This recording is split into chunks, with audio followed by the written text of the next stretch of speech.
Hello everyone. We're here with Martim AKA PIX.L. Hi Martim, can you introduce yourself? Hello, I'm Martin, aka Pixel. I run Counterpoint Recordings, and this year is our 10-year anniversary. Yeah, I'm just happy to be here in Barcelona sharing it with all you guys. Thanks for being here with us. Could you please say in one word what drum and bass means for you? I would have to say lifestyle. It's really something that ingrains in the way you approach life and in the way you make friends and build your family. And it's, I don't know, I feel a inconformate way to be in life. Yeah, and that's why I say it's a lifestyle.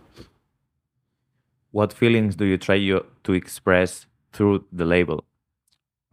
So we always try to curate a mix of nostalgia as well as some contemporary and forward-thinking emotions. So it's always trying to convey a certain sense of comfort while still trying to project a little bit of edginess to a certain sense. What's your biggest source of inspiration to curate the label catalog?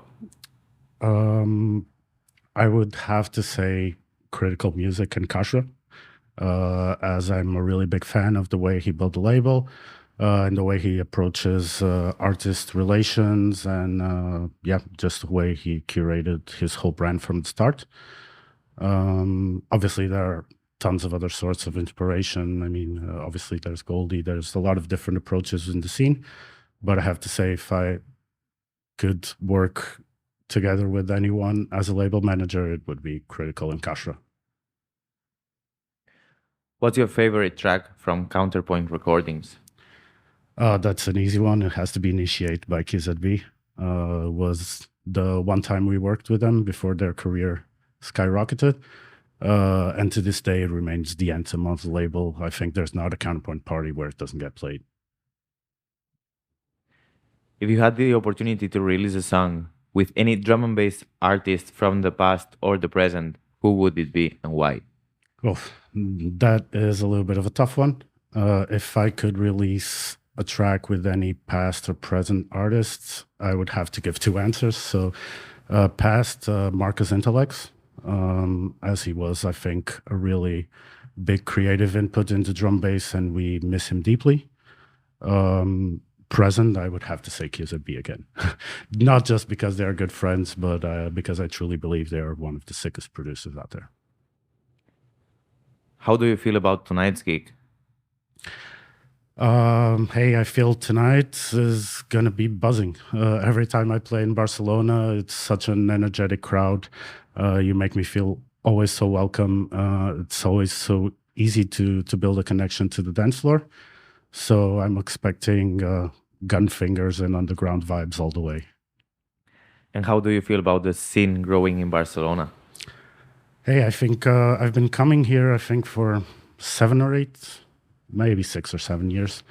And I think the scene has been making serious leaps forward. And it's good to see all these brands and all these projects going around. I think it's very important that all of you guys keep working together and pushing towards the same goal because Barcelona is getting to a really good place within drum bass, and that makes me happy. Let's talk about your music career a little bit. So, what's the best memory you have from it? Well, the best memory I have from my career, I would have to say probably the album we released last year. It was the most intensive label work I ever made. It was 1.5 years of commitment, financially, personally, emotionally.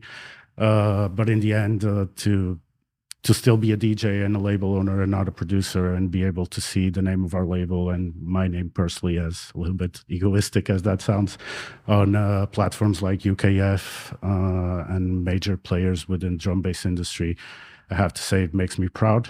A close second would be my first international gig, which was in Basel, again with QZB. Who has been your biggest influence?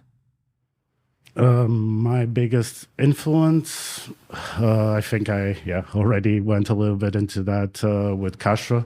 But apart from the label side, I would say musically it has to be that whole era from 2010 with Spectra Soul, with Rockwell, with Icicle. Yeah, the first time I went to see Spectra Soul live at a club, it just blew my mind, and I could never get away from deep drum and bass to the point that I started a label. Do you have any rituals before hopping onto the decks? Yeah, I actually do have some rituals before I jump onto the decks. I need a couple of drinks to loosen up first, but then I like to get in the booth 10 minutes before my set and just sit around in the booth a little bit and get my ears used to the monitoring and to get a little bit of connection and see what the crowd is reacting to from the booth. What do you feel it's the toughest part of being a label manager? Uh, the toughest part of being a label manager is keeping up with the pace of the industry at the moment. We put out music that has less and less shelf life, and you have to put on more and more efforts in order to be able to promote a release and to achieve the goals both on the label side and the artist side. And it's just a very, very intensive amount of work for then the time that a release lives on. Yeah. Where do you picture your label in 5 years? Well, I picture Counterpoint in 5 years becoming a solidified label within the scene, recognized for putting out creative, but also this nostalgic feeling music. But overall, we are not aiming to be a top A or top B tier label. We know we are a label from Portugal, and especially with what I mentioned with the shelf life of releases and everything, more than where Counterpoint will be in 5 years. For me, what's important is how will the relationship of the people who work in Counterpoint be with drum, bass, and music. So I would say my goal is just that it's stable and fun for everyone. Let's talk a little bit about the scene. What's the footprint you want to leave in this culture with your label? The footprint I would like to leave on this industry with Counterpoint is mainly the values, the human relationships, the way we connect to people, which I think makes us special. As for example, we do very proximate work with artists during the development of their music. Some appreciate it, some don't, but it has to come always from our values, what we believe in. And in the end, that's what I want Counterpoint to be remembered by.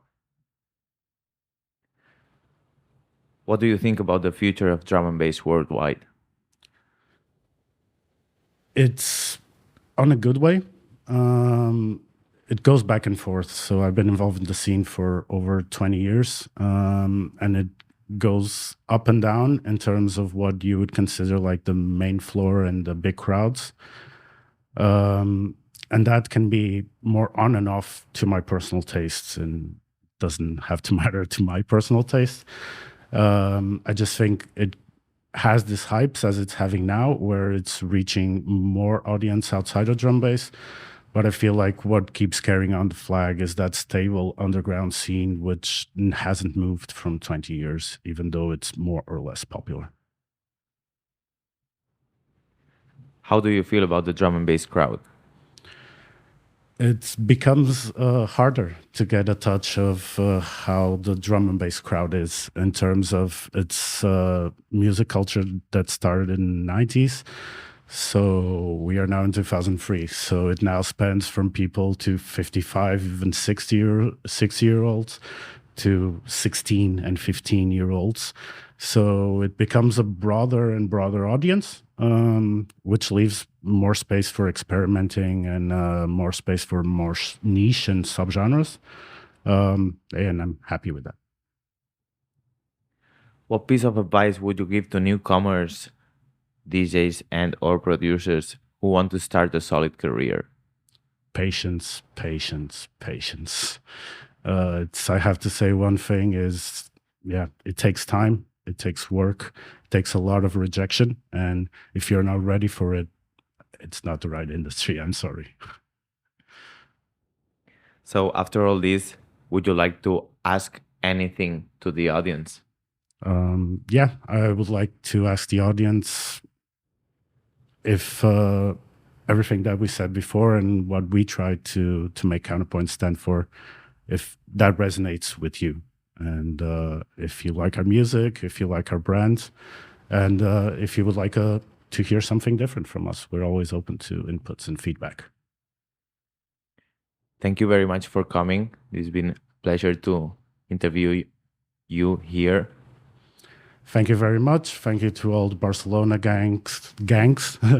And thanks for having me. It's amazing.